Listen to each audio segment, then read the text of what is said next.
Hey everyone, it's Fim over here. If you want to keep updated with the latest from Maroon Talk, make sure to like our Facebook page and subscribe to our YouTube channel. You may also follow us on Spotify, Apple Podcasts, Google Podcasts, Anchor, Pocket Casts, Breaker, Overcast, and Radio Public. UP Fight!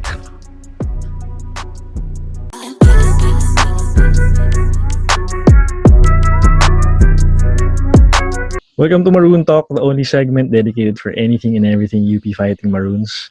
I am Fim Moran, batch 2010 from UP Los Baños. Mark Ordonez, batch 96, UP Diliman.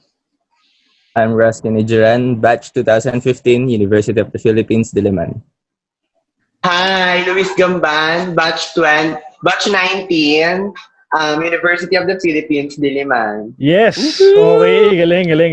Okay, so now we for this episode, we have our guests from the men's volleyball team, Luis Gamban and Russ Ijiran. Welcome guys, kamusta kayo? Okay naman. Okay naman kami, kaya lang medyo struggle talaga sa dito sa online class sa mga gantong activity. Pag-usapan natin mamaya as your ikaw naman Russ, kamusta ka dyan? Okay naman po kami as of now. Struggling and iniisip pa po kung paano talaga mabubuhay sa araw. Yeah, medyo hassle nga tayo ngayon. Ikaw naman, Kuya Mark, may special guest pala ngayon tonight. Kuya Mark, may special guest moderator natin. Si Kuya Mark Aldon. Hi Luis, hi Gras. Yes, one of the avid supporters of the volleyball team. Yeah. Palagi ko nanonood ng games nyo and I'm happy to be part of tonight's episode ni Maroon Talk. Actually, siya yung mas may kakilala sa inyo. Mas sure ako sa ganun. Okay, so sige, kwento muna kayo about your school life kasi I'm sure a lot of people, your fans, would like to get to know you guys personally, no? Siguro pag-usapan natin yung previous semester muna bago tayo magpunta sa sa personal lives nyo. Kasi this past semester natigil siya nung March no. You played 2 games na in the season. From March onwards, ano nangyari sa school setup nyo during that time? Who wants to answer? Sige, Russ, go ahead.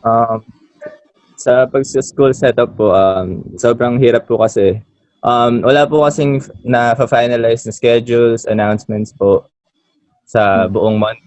So, hindi pa po namin alam kung kailan po talaga yung start ng exams or what. Ang labo ng mga announcement po minsan ng mga professors kasi po minsan po namumove yung deadlines po namin for passing po ng mga projects and papers po namin. So, sobrang hirap po kasi actually po, di ba po, March, nag-start na po ng quarantine. Meron pa po kasi noon week, walang class, tapos biglang natuloy po. Tapos wala po ulit class. So, yun po.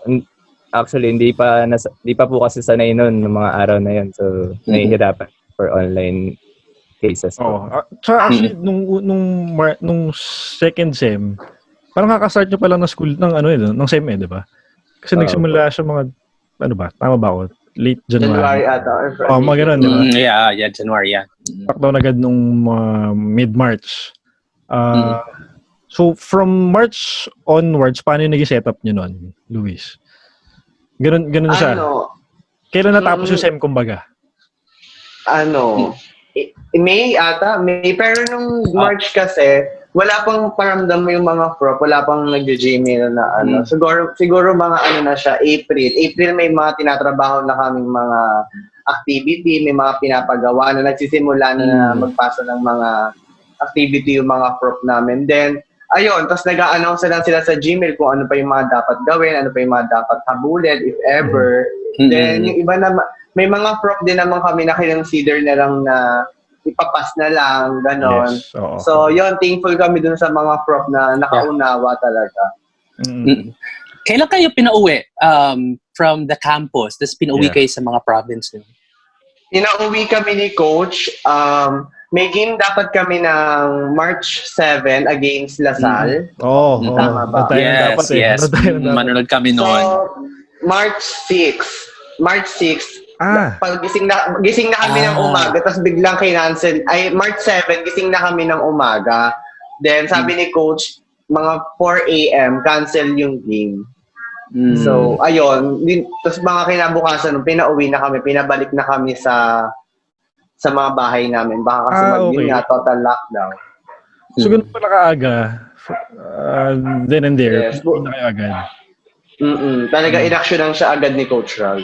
Pero sa UP naman, sinabi na rin ba sa school na na pwede na kayo? Wala. Talagang walang ganung update. Pinauwi lang, pinabalik na kami ni Coach kasi baka yun nga, maabutan kami ng lockdown. So si Coach na mismo yun. Yeah. Oo. Okay, sige.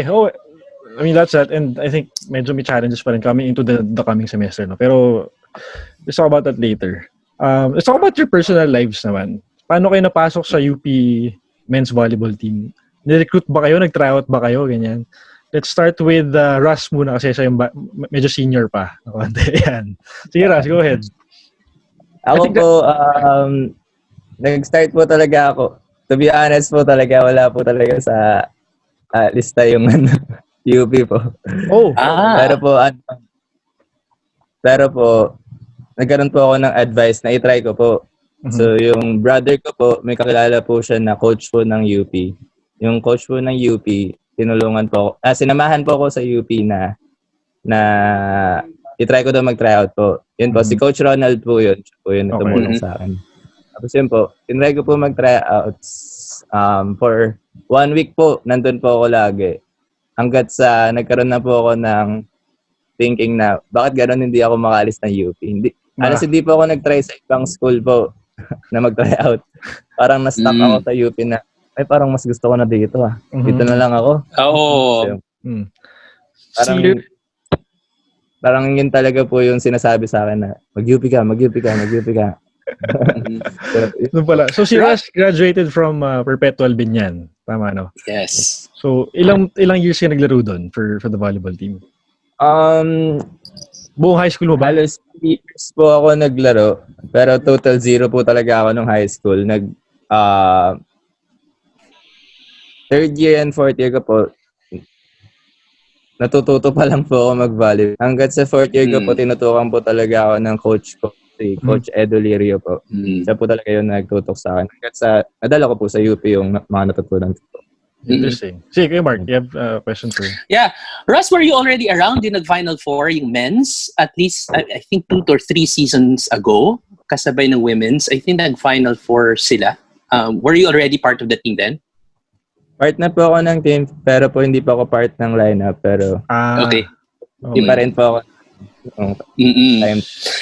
Si Russ is taking up sports science under the College of Human Kinetics. Same Yes. with Louis, who's taking up physical education. Sige, si Louis muna tayo bago magtanong tayo more kay Russ. Ikaw naman, Louis, as a freshman ka last year, tama ba? Incoming sophomore ka, no? Sige, kwento mo naman sa akin story mo. So March last 2018, graduating na kami sa Perpetual Las Piñas naman ako. Yes. So yon, after ng moving up ay graduating namin ng senior high school, na ako kung saan ako mag-aaral, kung saan ako mag-enter ng pang-college ko kasi dapat sigurado ako sa papasukan 2020 kung saan lang doon na talaga. So yon, talagang ang dami kong na tinry na pag-isipan kung saan talaga. Then sabi ko, sige UP yung una kong pagtatryan ng tryout. Nag-tryout po ako, yon. So unang try ko sa UP din nagustuhan ko siya. So ang dami kong naisip, ang dami kong So sabi ko, sige, dito na ako sa UP. At ipupush ko na to, ilalaban ko na to. Tapos ayun, hanggang sa nakuha ko kahit napakadami talaga namin nag-tryout. Siguro, nung nag-tryout ako nung day na yon, nasa 120 or 110. Wow. Ganun karami. Marami po talaga. Tapos ayun, pinabalik na po ako and then, ayun na, hindi na ako nag-try sa iba. Yung tryout na yun, Luis, mga gano'ng tagal siya na gano'n? Gano'ng karami Alam ko po, meron pa pong nauna dun sa day na yon na pa-tryout. Kumbaga siguro mga day 3 na ata ako or day 2 nagpunta po. Mm-hmm. Oh. Tas ayun, siguro kung tutuusin yung nag-tryout noong 2018, mga nasa 300 something Wow. or 250, lahat po na overall na nag-tryout. So, ayun, nakuha po ako sa UP, then pinabalik. Mhm. Yun na, doon lang siya nag-start. Ikaw ba, same, ganun din yung parang naging process mo in terms of trying out sa team? Ganun ka dami yung kasabay mo nun? Yung per day po, napupuno po yung gym namin nun sa Okay. Puno lagi. tryouts. Yun po. So, kumbaga kayo, tama ba yung pagkaintindi ko? Kumbaga kayo, nung nag-tryout kayo sa UP, hindi na kayo nag-tryout sa ibang school at all? Same kayo? Wow. Hindi Okay. na. Pero ano yung school na talagang balak nyo puntahan before? Aside from UP, considering lang. Just to may idea lang tayo. Hindi doon sa Hindi, syempre, tayo naman eh. Tayo naman, may tayo. Kinakabahan ako, baka hindi ako makuha sa mga... Kahit sa UP, nasa Golo, baka hindi ako makuha sa UP, sa kung ganun. Kasi UAAP school na siya, galing ako sa NCAA. Sabi ko, talagang kabado ako na mag-try sa Sabi ko, sige, gagalingan ko na sa unang tryout ko. Talagang kailangan all out ako sa Tapos ayun, pinalad naman ako at nakuha ako sa UP. Galing. Ikaw din, Baras? Actually po ako po kasi, ang total mindset ko po nung dati, gusto ko po try out ang lahat ng mga gustong school ng brother ko po. Kasi po, talagang pangarap ng brother ko na mapa-UAAP school po dati. So, ang first ng cryo na gusto talaga ng brother ko para sa akin is Lasal po. But para sa akin po kasi, gusto ko i-try yung UP kasi po, lahat sila nag-UP. Lahat ng mga ko po.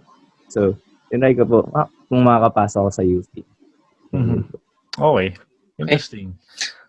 Pagpasok niyo sa UP, sino yung parang mga naging mentors niyo? Sino yung parang naging seniors niyo na tumulong sa inyo para maging acclimated or para hindi naman kayo manibago masyado sa environment sa school?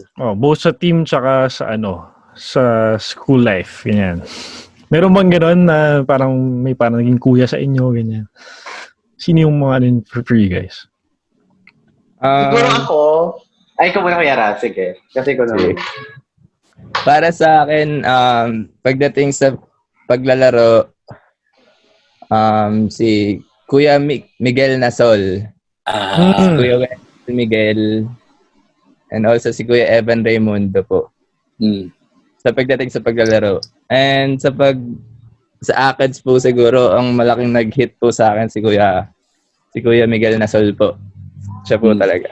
Kasi po teammates, go ahead. As a freshman po noon, siya po talaga yung isa sa mga pinaka role model po namin noon na nagpakita po sa amin kung ano po ba talaga importansya ng pagiging estudyante/atleta. Yan si Miguel, may kapatid ba yun sa LB? Yeah, meron. Klase ko, Twin niya. Gab. Gabriel. Kaya pala, sabi ko na bakit, kilala ko yun Yung pala, okay. Hindi, kasi kaklase ko sa before sa College of Economics and Management. Okay. Napapanood nga sa mag-volleyball, ang galing din. So yung pala, kaya pala kamukha sila, twins pala sila. Okay. Ikaw naman, Luis, sino yung sa'yo for yung mga mentors? Ibibigay ko din talaga kay Kuya Migs. Okay. Nasol. Kasi hindi sa tsaka kay Ate Nikki Consuelo kasi partner ko siya sa Beach Valley. So yun, yung mga unang araw, unang buwan ko sa UP, sila talaga yung una kong nakakasama. Si Kuya Migs, tsaka si Ate Nikki. Yan. Talagang lahat ng galaw ko, lahat ng kung saan ako magpunta, talagang ginaguide nila ako. Tapos yung mga, yan, sa paglalaro, sa lahat talaga. Sila talaga yung, kumbaga, part sila ng paghulma sa akin dyan sa UP. Okay. Ito bang mentors, kayo lumapit sa kanila or sila na lumapit sa inyo? Sila. Bata kasi nila ako eh. Kung nasaan ako, nandun din sila. Kung nasaan siya, lagi ako nakabuntot sa kanila. Ganun. Okay. It's very, kumbaga, nice to have as a freshman sa UP. Yes. Kasi, kayo galing din kayong private schools di ba? sa perps. Opo. Siyempre yung transition into going to a public school like UP and that big of a school, di ba? Medyo magiging intimidating siya para sa student, as a young teenager, kumbaga. So, I mean, you're very lucky to have those kinds of people to guide you around, especially as athletes and as students themselves. Okay. Sige, Kuya Mark, go ahead if you have questions. Yeah. Kamusta naman yung experience nyo the first time na nag-walk-in kayo sa first UAAP game nyo? Yan. Wearing the uniform already of the UP Fighting Maroons. Ano yung experience nyo regarding that?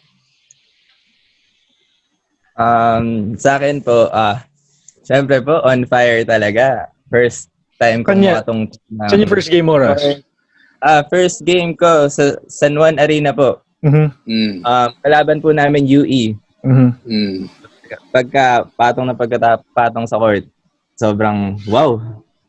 Kakaiba yung pakiramdam. Yes, First time ko makita na malapit sa akin yung net, yung mga officials. So, grabe. Sobrang memorable ng bawat steps ko sa court na yan. So usually sa TV mo lang nakikita yung mga ganun di ba? Ngayon, mo na sa court. Ito naman si Luis. Siyempre, alam naman natin yung first game niya talaga. Sa si UAAP. Kwento mo naman yung experience mo, Luis, bago ka na-expose sa TV ng ganun.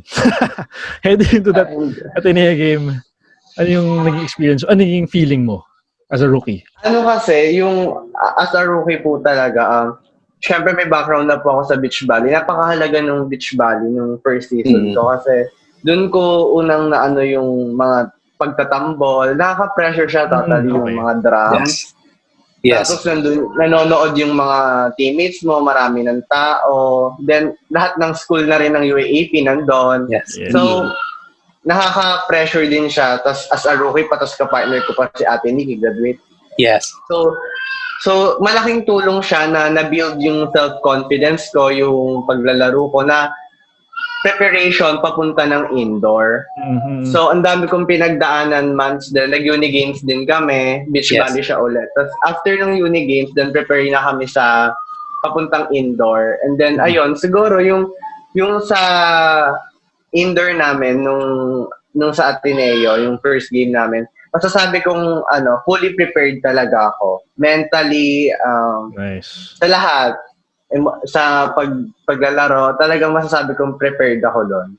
Yeah, and it definitely showed. You had an very impressive performance during that game. You guys upset Ateneo. And yun nga, siguro nga, the preparation beforehand nung game na yun really helped you guys a lot, even as a rookie. Diba? Tama ba ako kayo, Mark? Yung Beach Volley first sem, ginaganap? Yes. Beach volleyball first sem and then second sem yung indoor. Now, during that time na naglalaro kayo dun sa Ateneo, syempre, kahit pa paano may mga close talaga din yung laban. Obviously, Ateneo, Final Four team yan. Almost every year coming into it. What do you think made the difference dun sa laban na yon? Kung bakit kayo naka-pull ahead? Given that kahit pa paano, kilala din ng Ateneo actually na lumalaban at saka may mga magagaling na players.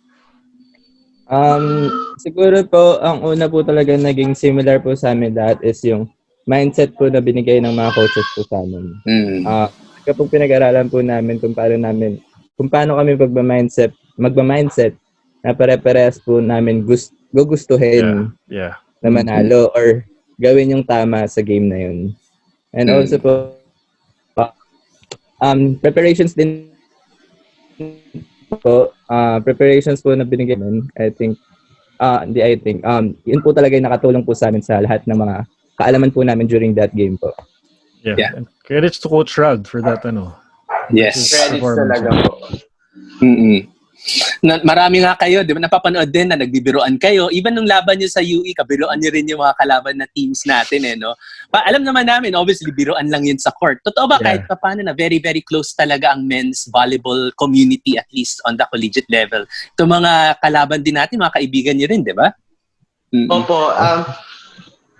Lahat sila totally kaibigan din naman po talaga namin. Sa labas. Nakakasama po namin sila mag-milk tea, ganyan. Talagang friendship na Kasi in general, di ba? Correct me if I'm wrong. Yung number ng naglalaro ng men's volleyball sa Pilipinas. Hindi siya ganun karami, di ba? So, as much as possible, talagang magkita-kita sila. Even if Opo. high school pa sila naglalaro, ganyan, magkakasabay talaga sila sa college. Or, Yeah. oh. And one of the things actually na maganda nangyaring the last year is kahit pa paano yung attention no, na nabigay ng SEA Yeah. Games, for example, to the men's team.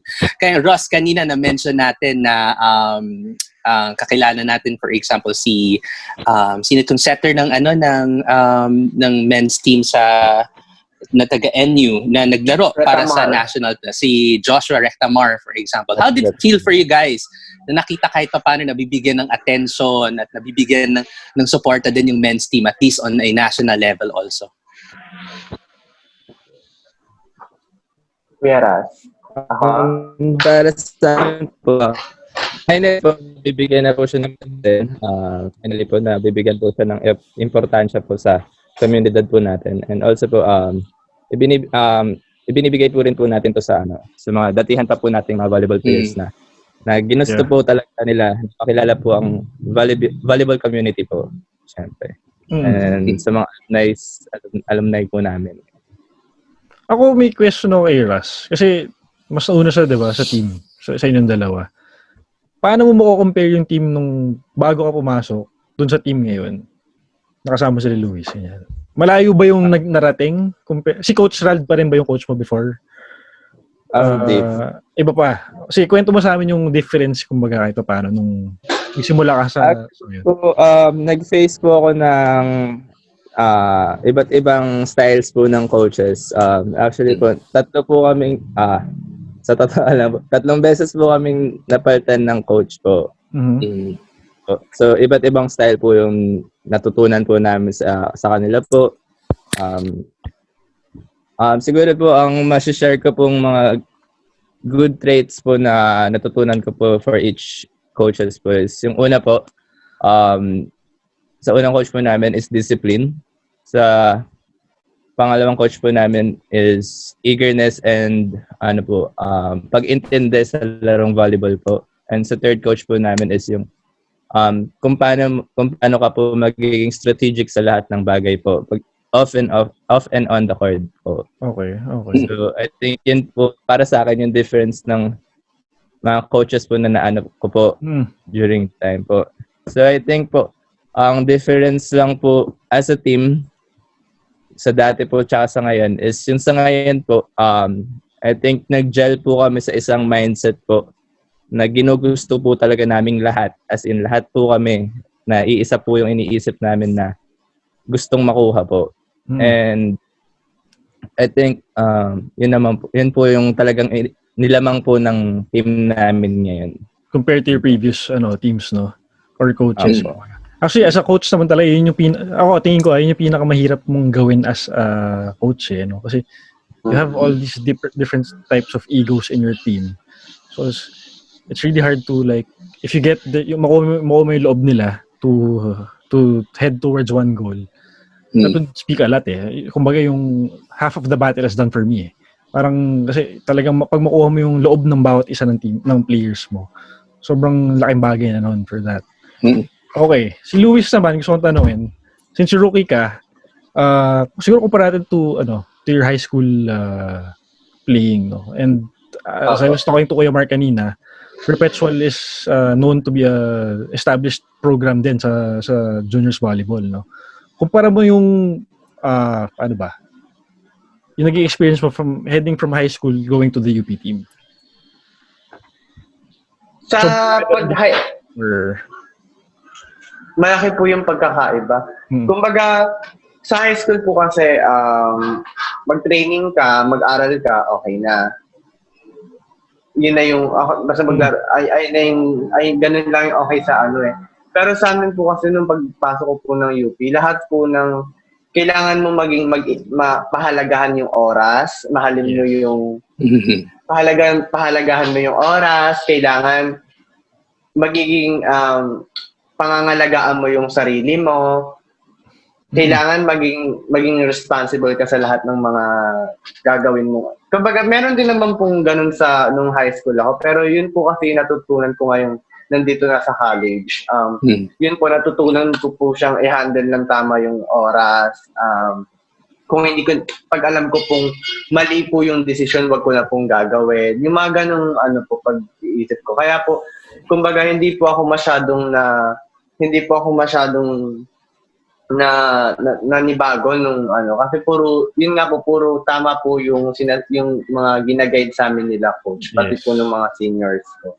Oo. Kaya nung napag-usapan natin kanina yung mga mentors nyo, sobrang laking bagay talaga nun for you guys. I would know kasi syempre, lahat naman tayo ng culture shock pagpasok na UP. Yeah. Tsaka, sobrang thankful lang din po talaga ako kasi naabutan ko po yung mga seniors ko. Buti hindi Yes. ako yung katulad ng ngayon ng batch na papasok na wala na yung mga seniors. Mm. Kasi graduating na. Buti ako naabutan ko yung mga seniors ko. Nakasama ko sila na mag-play. Kasi sobrang laki ng impact at ang laki ng naitulong nila sa amin. Sa aming mga rookies ngayon. Okay. Sobrang laki. So, yun pala. Sige, talking about the composition ng team ngayon. Ilan ang veterans, ilan ang rookies? Kumbaga. Well, hindi pa natin alam pala. Pero I mean, comparing it to the last year, ilan ang nawala na lang na seniors yun? Actually po, Kuya Jerry. pito kami. Nawala si Kuya Jerry. Pito kami. Dami ba? Ngayon For po this, ang ano ba po? nawala. At least yung natapos ang playing years nung 82. Ilan yung nawala nun? Halos lahat ng seniors. Oo, Ilan yun? San Pascual, ata. Kalahati ba, mga kalahati ng team niya or hindi naman? Hindi naman po, pero almost po, karamihan ng seniors na wala. Yeah. Si Kuya Ras na lang ata na tira. Mm. Okay. So, masasabi natin medyo bata yung team ngayon. Parang gano'n. Opo, Heading to the ano. Okay. Mm-mm. ata po. Okay. Interesting. Sige, go Mark. Go ahead. Okay, ano. Yeah, isa mga curious on a lighter topic na obviously napansin namin during the time na nagwa-warm up kayo dun sa Yan, oo. arena, nag-zumba kayo. Paano nagsimula yan pag-zumba? Kasi napapanood ko rin sa YouTube yan na even sa mga training niyo sa CHK, nag-zumba kayo. Sino yung nagpasumuno niyan? Yan. Kami-kami po. Yung Zumba po talaga namin is before mag-weights, pag mga pag 4, so kompleto na kami. Pag tinatamad kami mag-warm up, mag-Zumba na lang tayo. Tawagin natin lahat. Hiramin natin yung speaker. Tapos pagtugin po namin siya ng malakas. At least po, doon po sa pag-Zumba namin, bukod sa ginaganaan na kaming sumayaw, at least good vibes pa po yung team. Yeah. Tama. Oo, Tama. Oo. Wala namang mahiyain. Ayaw mag-zumba. Wala. Bawal mahiyain sa Mahiyain. Tama. Dapat pack lang na pack. I mean, okay na. Kasi, hindi ko alam pero usually, yung ibang coach, hindi papayag sa ganun Buti si Coach Rand, okay lang sa ganun na. Kasi usually, dapat focus kayo di ba? Focus kayo sa laro before the game. Bawal magtawanan, ganyan. Pero buti pinapayag niya kayo ng ganun. Wala naman siyang... Support po si Coach Rald Tropa naman si Coach Rand. At saka pakiramdam ko maganda nga yun na exercise kasi you are, alam mo yun, doing something as a team already at the beginning. Tapos yun nga, walang hiya-hiya kasi nga, Zumba yan. At least kung magkakaisa kayo sa ganun, at least you move as one din also in the court. Diba? Saka mawawala yung kaba nila, di ba? Kasi medyo yung mood. So, actually, kinikwento nila sa amin kanina na yung practice nyo ngayon is twice a day. Tama ba? Isa sa umaga, isa sa hapon. Sa morning daw, 5:30 sila nagsa-start. And usually finish around 8. Sa hapon naman, ano oras nga, Ras? 4:30 po. 4:30 to, ano oras 4:30 start. Ang gusto po kasi ni Coach, natatapos po kagad kami ng mga 8 po. Para po Tagal na mas practice yun. Talaga? Anong difference ng morning practice sa hapon na practice? Morning practice po, usually po ang ginagawa namin is yung mga follow-up po na kulang po namin sa practice po ng gabi minsan po. Okay. Minsan po, nagbe-major po kami sa morning, tapos habol po sa hapon yung mga hindi po namin nagagawa sa morning po. Pero more of drills to or or strategy tungkol sa next game? Paiba-iba Time po. na. Eh. Minsan po, pag morning, strategy. Mm. Pag hapon po, hinahabol po yung mga ibang plays, ibang Okay. kulang pa po sa per role, per position po. Yun po. Mm-mm. So, Ano mas mahirap sa dalawa? Yung umaga o yung sa hapon? O same lang sila ng ano? Usually. Hapon. Hapon yung mas mahirap. Oo, para rin kasi maluwag yung ano eh, panghapon eh.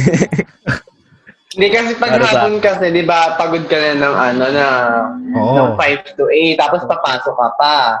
Siyempre, Tama. ang dami mo pang gagawin. Kasama na yung stress doon, yung mga homework, yung mga pinagawa ng prof. So, kasi hahabulin mo pa siya ng gabi. So, pagod ka na. Pero, minsan naman po, madali naman po yung gagawin. May mga ganong araw. Okay. Interesting. Paiba po talaga. Kayo ba as athletes may maximum lang kayo na pwedeng units? Paano yung setup nyo sa enrollment? Or normal load yung inyo? Na 18? 15 ata? 15, 18. 15 ang max nyo. Normal pa rin, no? May priority lang kayo sa schedule ng klase, tama ba? May ganun ba sa inyo? Kasi may practice kayo eh. Basta ako 15 ako or 18 ata ako last eh. Okay. Actually po sa amin dati, nung sa time po namin, meron po yan sa contract namin na ano eh, na 15 units lang, 15 to 18 units lang po, para po talagang maluwag para sa atleta sa buong araw po, para po makakapag-training. So, nasa contract po. Ngayon, may ganun pa rin? Paano ba sa inyo, Loisa? Same ba kayo ng ano? Same lang ata kasi 15 units lang din kinuha ko ngayon eh. Okay. Para lang din mahirapan. Sakto pala enrollment ngayon. No? Tama ba? Adjust lang muna. Okay. Tama. Sige, Kuya Mark, go ahead. Ano yung naging stand ni Coach Ral sa inyo sa social media, lalo na nung naglalaro kayo? Alam ko, obviously, maraming attention na napunta sa UP team after nanalo kayo sa Ateneo and maraming naging buzz. Pero ano yung naging guidance sa inyo tungkol sa social media habang naglalaro? Para sa akin po yung tumatak po talaga sa akin na reminder po ni Coach Ral is okay lang po mag-social media pero kailangan mo matutunan sa sarili mo kung paano mo didisiplinahin yung sarili mo sa na social media. So yun nga po, syempre, di natin po may iwasan na magtingin-tingin ng mga comments, mga ganun po. So gusto po ni Coach na matutunan namin tong disiplinahin sarili namin pagdating sa mga ganun po. Dapat bang kung worth ng time po ba namin yung pagtingin-tingin po ng gano'n, worth ba ng time po namin yung isingit po sa utak namin yung mindset na gano'n. Pero never niya sinabi directly na, bawal ganyan. Tago yung cellphone niya, ganyan. Wala mo siya sinabing gano'n. Talagang may tiwala sa sinipag na... Binibigay po niya sa amin yung freedom po na magdesisyon para po sa sarili po namin. I-decision po yung tama na dapat gawin. And I think si Luis ang pinaka makaka-relate sa statements na yun, no? Ang question ko kay Luis pala, ever since ba gano'n ka na talaga maglaro? Yung medyo flamboyant, ganyan. Hindi naman, sweet lang. Pati naman po sa training, ganun din po ako. Okay. Umaga pa lang. Did you feel any pressure, Luis, after that game? Ang daming attention. Naging poster child ka halos ng UAAP men's volleyball after that game eh. Actually, since natapos nga ang UAAP, halos highlights mo na lang yung nagre-replay din sa liga or sa sa TV. Pero did you feel that pressure given all of that attention, especially coming to your next game or even after, for example, given the expectations of the community? Wala. Basta sabi, naman kasi basta maglaro lang ng kung ano lang yung pinapagawa ni coach sundin. hindi na ako yun nga yun sa mga social media. Hindi na ako masyado naglalaan ng oras kasi yun nga binibigay na sa amin ni coach yung pagkakataon na ikaw alamin mo na kung ano yung tama at mali. So piliin mo na kung ano yung tama, di ba? So, yun nga, hindi ko na pag sinabing wag mo nang buksan. Wag mo nang basahin, hindi ko na binabasa para tapos na agad. At least wala akong pinagsisisihan kasi sinunod ko yung gusto ni coach.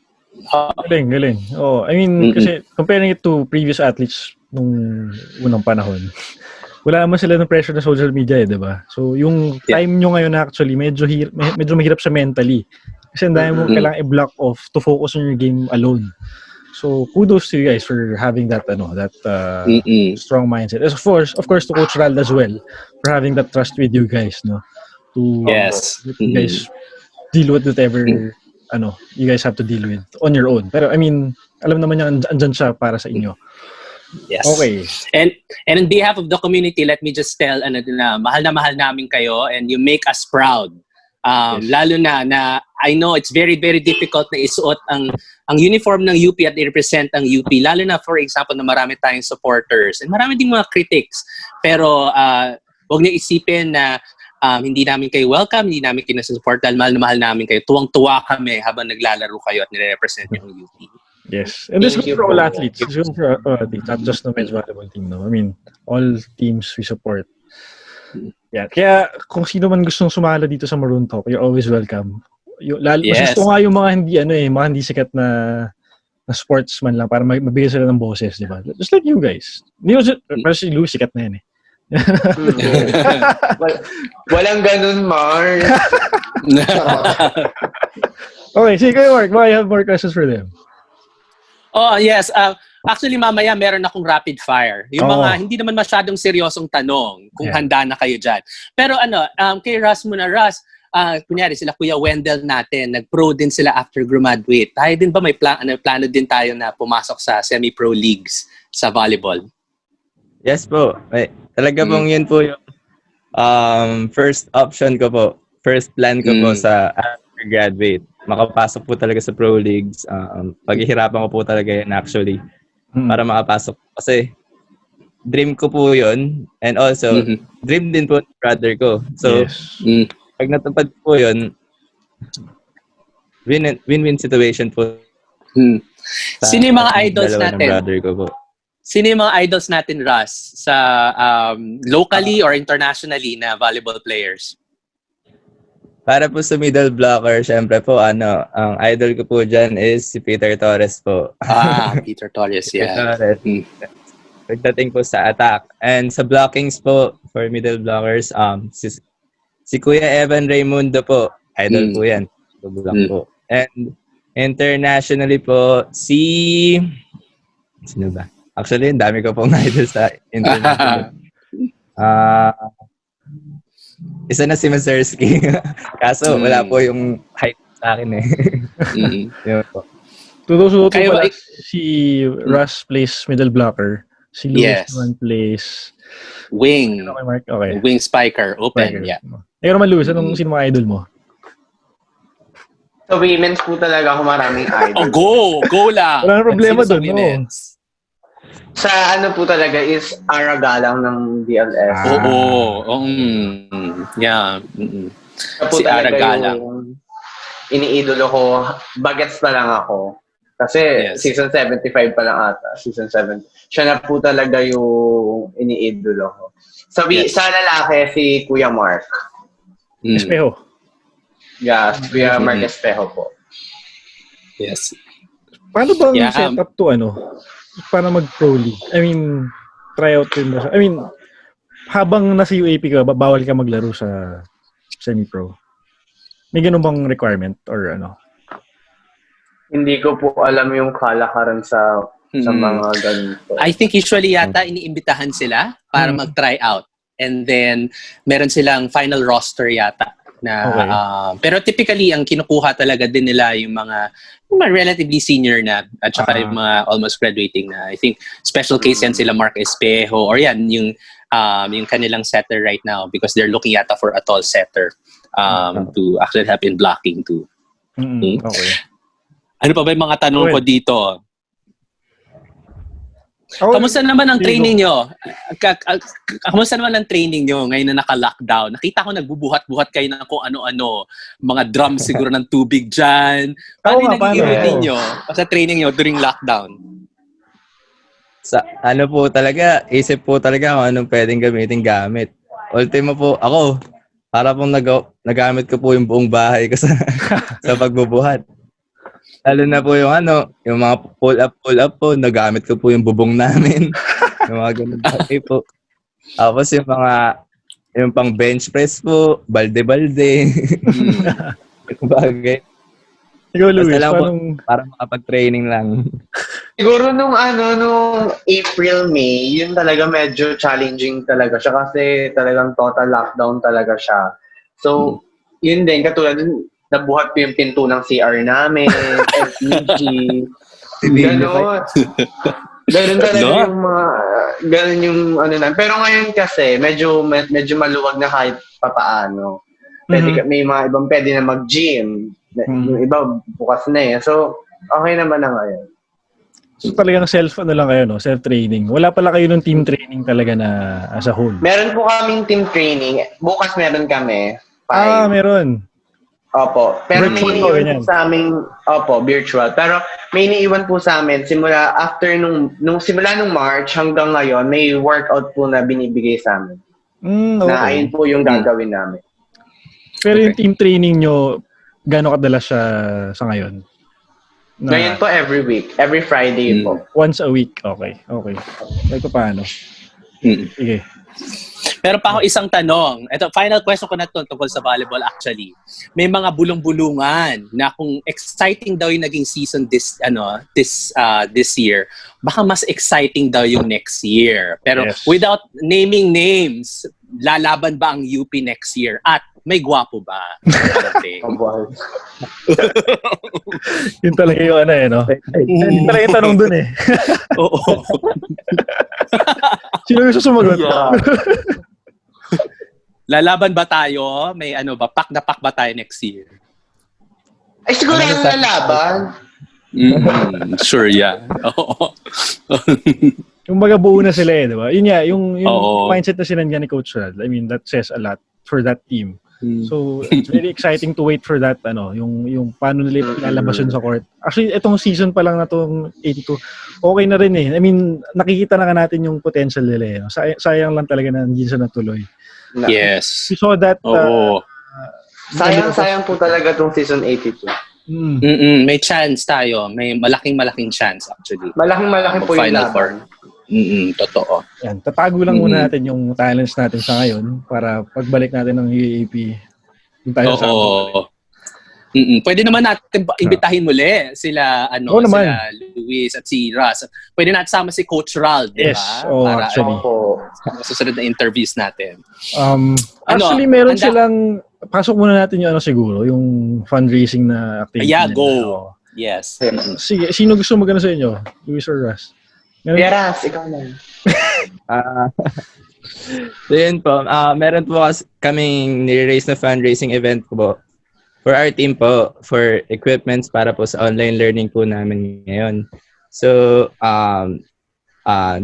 kailangan po talaga namin ng tulong kasi po almost 75% ng team po namin is kailangan po ng tulong, and nakatira po sila sa provincial areas without stable internets po and walang equipments for online learning po.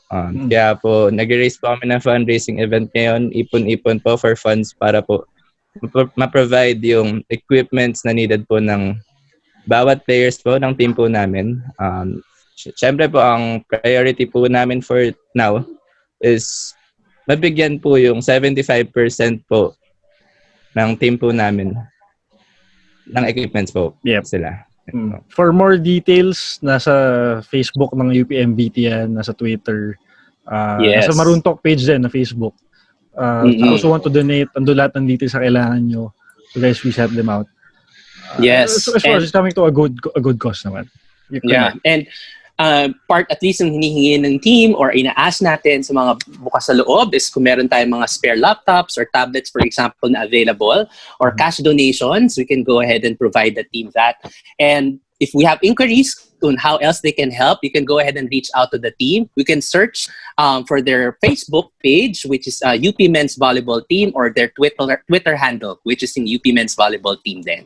And agad-agad, masasagot naman tayo doon kung paano tayo makakatulong sa team. Yes. Okay. So yun, yung mga ano dyan, mga nakaluwag-luwag, this is your time to sign. Mm-hmm. Pero ano bang setup ngayon natin for this coming semester? Kailan daw ba, enrollment period na ngayon, no? So kailan ang target na start ng classes? September 10 po ata. September 10. So malapit. Mga 2 weeks from now. Okay. Yes. Then, yun nga. So purely virtual ang mangyayari ngayon. Ano pa bang, so paano yun? Well, walang may alam ngayon kung paano mangyayari in terms of classes, no? Pero yung units nyo ba nakapag-enlist na kayo? May mga subjects na May naman mga kayo? subjects na po. Mm-hmm. Ang oras ba same as yung tamang, yung previous Ikaw pa rin mamimili ng oras kung ano pero yung subject. yung similar time slots nung before na may physical, same, parang 1 hour and a half class. 1 hour and a half din yung klase, ganyan. Opo. Naman. 1.5 hour Okay, so yun nga, medyo magiging challenge this semester for a lot of Lahat. people, actually. So if you can help any student, kahit hindi sa UP, kahit yung may kakilala ka na nangangailangan, please Yes. do so if whatever way you can. Okay, sige, go. Kuya Mark, meron ka dyang questions. Before we close yung ating interview at Maroon Talk this evening, meron tayong rapid fire questions ha. So hindi ko to sinare to Fim, sumali ka rin dito. Sumagot ka rin dito. So pasagutin natin si Russ at si Luis dito. Madali lang naman yung mga tanong. Sabihin lang natin kung ano yung unang maisip natin. 7 lang siya na tanong. Rapid fire. O sige, unang tanong. Fim, ikaw una, then si Russ, then si Luis. Okay? Fim, Russ, Luis. Okay. Unang tanong. Ilang balot ng pansit canton sa isang upuan? Fim. 2. Russ. 3. 3. Luis. Isa. Wow! Isa lang? Grabe Isang pansit canton lang? Diet? Luis. Oo. 2 din ako. O, next.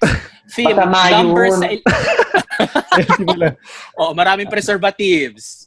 Or sabi nga nila... Cancer daw yun. Oo. Hindi naman sa ganung hindi naman sa mamantika. Anyway. Fim, numbers sa electric fan. Ano ngayon? 3 Sumiinit ngayon 3. Russ. 3. 3. Luis. 3. 3 din. Mainit. Tama. Lalo na ngayon na parang uulan na ayaw. Next. Pangatlong tanong. Petso or paa? Fim. Petso. Russ. Paa. Paa. Mas gusto kong paa. Luis. Petso. Tama. Mas gusto ko rin yung malaman. Diba? Lagyan pa ng chili oil. Next question. Fim. Guwapo o matalino? Talagang gwapo Matalino. Russ. Matalino. Luis. Bot. Oo, tama. Bakit kailangan pagpilian? Pwede naman both, di ba? Bot. True. So, pinapahirapan natin. Fifth question, Fim. Crush na celebrity? Yasi, press 1. Yasi Pressman. Russ. Catherine Bernardo. Luis. Ruru Madrid. Sino yun? Sino? Ruru Madrid, Channel 7. Ano palabas na doon? Sa inyo alam. Sa inyo Oo. Fim, ano nami-miss mo sa UP? Yung pagkain. Street food, kumbaga. Russ, nami-miss sa UP. Akad Oval. Oval. Okay. Luis, ano nami-miss? Nami-miss ko siya. Ay! Sarap! Meron tayong Oo. Sarap May initials ba, Luis? Initials lang. Kahit letter ng first name. Oh, wala naman ako dito eh. Letter J po. Oh. J. J. Okay. Oh, last sa rapid fire film. Mahal ko or mahal ako? Go. Mahal ko or mahal ako? This is to be a team. Go, Fim. Mahal ko. Mahal ko. Martir. Ras. Mahal ko. Oh, di ba? Mahal ko. Ah, di ba? Luis. Parang, mahal ko po. Oh, see? Mahal po. Mga martir. Tama tayo lahat. Taga-UP. Ako rin. Mahal ko. Mahal ko rin. Oo. Lahat tayo pwedeng Sorry pala. pako sa cruise o ganyan. Oo. Okay. So, Okay. yun na ang rapid fire ko, kuya. Sobrang nag-enjoy tayo in this episode. I would like to thank again Luis Gamban and Russ Edgelan joining us here in this episode ng Maroon Talk. Guys, sobrang salamat for joining us tonight.